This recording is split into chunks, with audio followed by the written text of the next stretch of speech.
What's up, ladies and gentlemen? This is the Jose Show. Happy Monday. Well, it's not a really happy Monday because unfortunately Pope Francis has passed away at the age of 88. He happened to be the 266th Pope in the Catholic Church's history.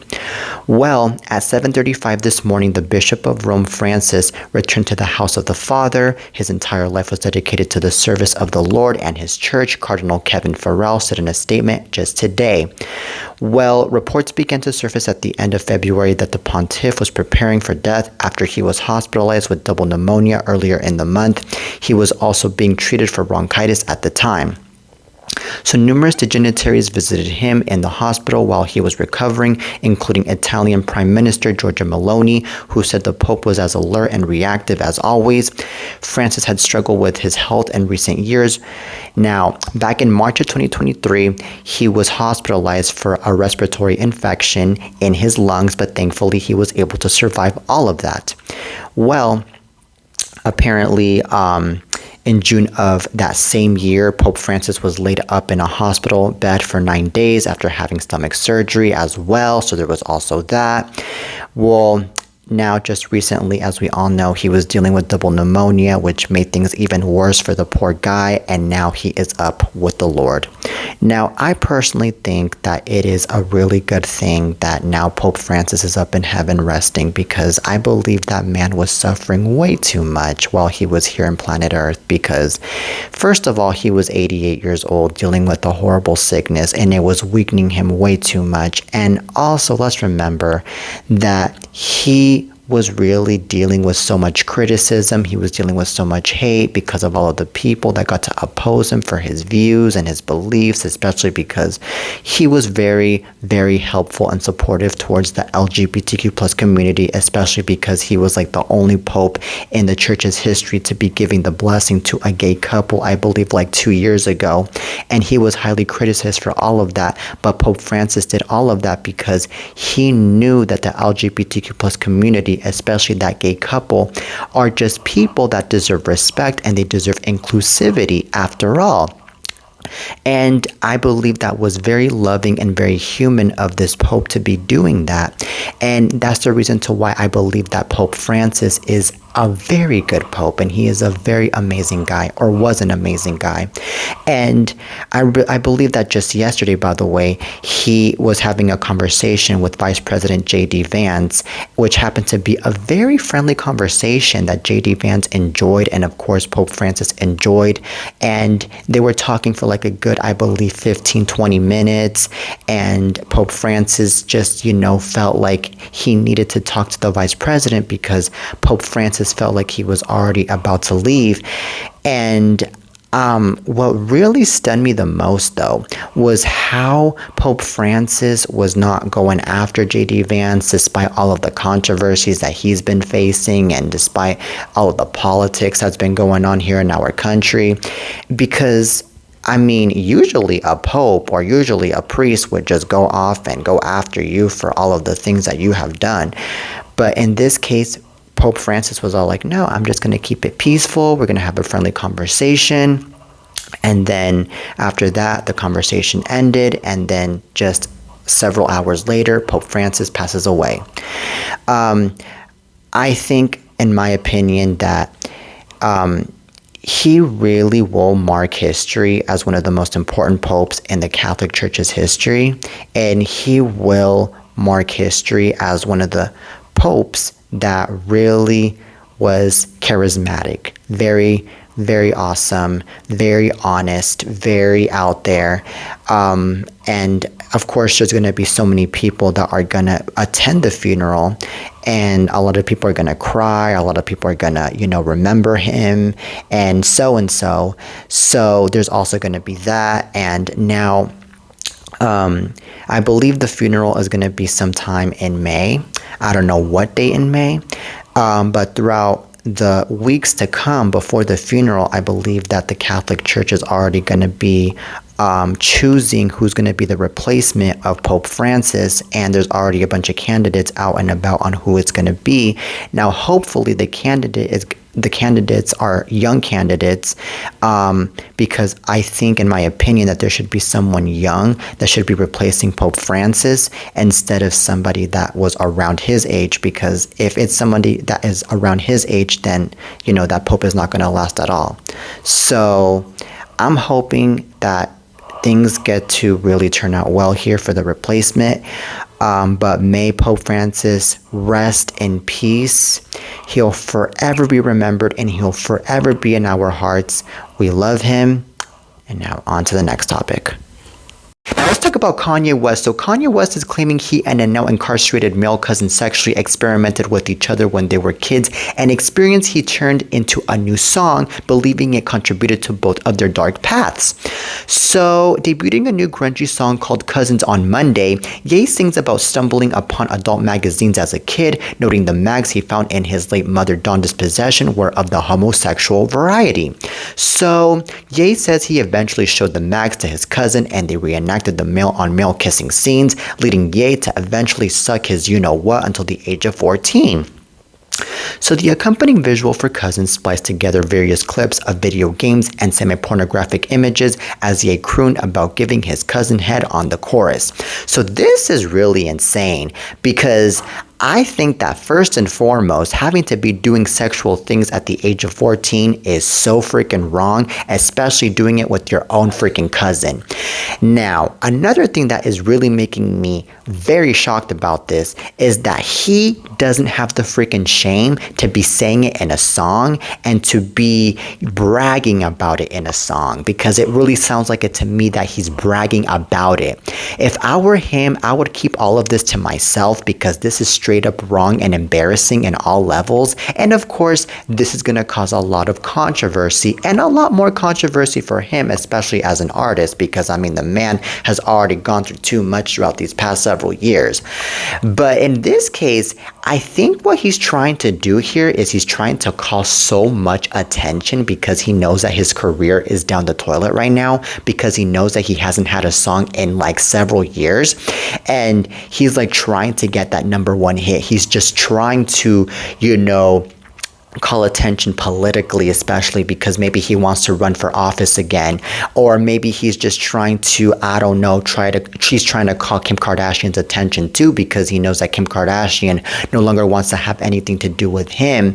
But if this is the case, then he is trying to call attention in a very bad way, and he's definitely trying to make Kim Kardashian especially be like, oh my God, I no longer want to have anything to do with this psycho and with this sicko, because of what he did when he was younger, especially because this is a sign that he really needs psychiatric help immediately. Because, come on now, nobody in their right head would be doing such a thing, especially with their own cousin. I understand that this guy was reenacting a scene from a magazine that he got to see when he was a kid, but yet you do not be reenacting any of those things, period, because it's sexual, especially when you are only 14 years old and you are with your own damn cousin. Like, Jesus Christ, like, this is just so darn wild to be knowing, okay? But anyways, I don't know what this is going to lead into in the next few months or years, but anyways, Kanye West, you are straight up crazy. All right, now on to the next topic. Now let's talk about Post Malone. So Post Malone right now is in a legal battle. Well, apparently Post Malone is in a legal battle with his ex, apparently because he wants to have custody of his own child. Well, here's the deal. Post Malone's ex-fiancée, Hee Sung Jamie Park, filed custody documents in Los Angeles earlier this week, but Post had already filed his own custody documents in Utah, and TMZ has learned that's where the case will be handled. All right. So anyways, I believe, in my opinion, that Post Malone, he should have custody, yes, but I believe that his ex should also have custody. I believe there should be like a joint custody, because if there's just going to be custody for Post Malone, then the ex is not going to have the chance to be spending time with their child, and I don't think that's fair. Now, if the circumstances are that Post Malone's ex is dealing with drugs and is an alcoholic and is a very person that won't be able to be taking care of the child and not give the child a really good lifestyle, then of course Post Malone has the whole entire right of the world to to be having the child all to himself. But in this certain case, I believe that Post Malone should really be fair enough, like I said, towards the ex. I think, in my opinion, though, that it's really interesting, though, how Post Malone is no longer with this ex, which he got to procreate a child with, because, I mean, he didn't last that long with this ex. Let's remember, he only lasted with this ex for like about a year or two. And it was just, the procreation of the child, and that was it.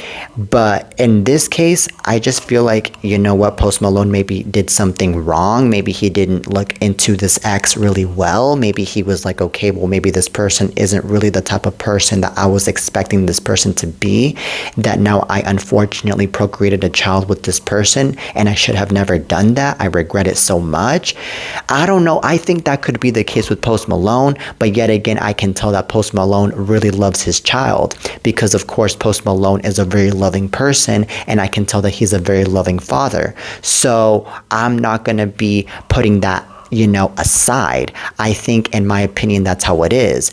But I also think, though, that if Post Malone is going to be keeping full custody of the child, and then this girl is not going to be keeping full custody, then I think there's going to be another legal battle going on, that's for sure, because I'm sure that his ex is definitely going to want the child as well, at least for a weekend, or at least for 4 or 5 days, because, like I said, I don't think it's fair that this child is only going to be with one parent, but not with the other, considering the other parent, I'm pretty sure, isn't even doing drugs nor alcohol, and could be a person that could be taking care of the child pretty well.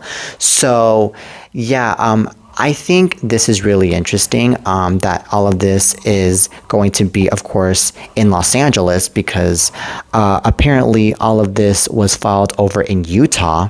But I believe the reason why all of this is going to be taken care of in Los Angeles, because of the fact that maybe Post Malone might be living in Los Angeles and not in Utah. I'm not sure. But anyways, good luck to these two. And by the way, this is all according to TMZ. All right, now on to the next topic.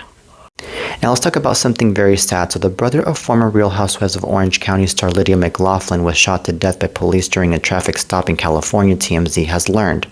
So law enforcement sources told TMZ Geoffrey Shyam Sterling was riding a motorcycle along the Pacific Coast Highway in Newport Beach, about 50 miles south of Los Angeles, when cops pulled over his vehicle Thursday night. So the sources say Sterling became uncooperative with Newport Beach police, and at least one officer shot him. TMZ was told Sterling died later at a hospital. Police say no officers were injured during the encounter. So the California Attorney General's office has launched an independent review of the deadly shooting to get to the bottom of what happened. So Lydia McLaughlin issued a statement Friday telling TMZ, "My family and I are devastated by the loss of my brother. We are grateful for the outpouring of love and support from friends, family, and the community. We kindly ask for privacy as we mourn." So this is all according to TMZ. This is all according to TMZ. So anyways, I believe, in my opinion, that this is very sad and this is very awful what happened. I believe that the police should have handled the situation in a better way instead of shooting the poor guy. I believe they should have just tased the guy, since the guy was not being cooperative with the police, and that's it, because by tasing the guy, of course, would have still been alive, and I believe that the guy would have been able to cooperate with the police, and that's it, And in this case, I believe that the police that got to shoot this guy is going to be behind bars, and is going to end up getting their job taken away as well, like they should. And I believe that there's going to be a lawsuit going on, I believe, against the police department, if I'm not mistaken, maybe, I don't know. But another thing that I can say too is that Lydia McLaughlin, she's going to have to need a lot of time to heal from all of this, because it was a brother what she just lost, okay? It was a brother that got their life taken away. It's something that serious. And justice needs to be done here immediately. And I believe that justice is gonna be done in no time, because I know that Lydia McLaughlin doesn't want to keep all of this, as whatever. I know she doesn't want to take time just, sitting there doing nothing. Like, she really just wants to be like, okay, these people are just awful. this person needs to be behind bars. This person, for sure, needs to suffer the consequences because they took away the life of my own brother. And by the way, I'm sure that Lydia is, gonna have to take some time off from the TV if she's still, doing TV here and there. But anyways, my heart goes out to Lydia McLaughlin. My heart goes out to the family of Lydia McLaughlin, that's for sure. And that's all I have to say about this. But anyways, that is it for today's show. I hope you guys enjoyed today's show of The Jose Show. Till next time, and peace.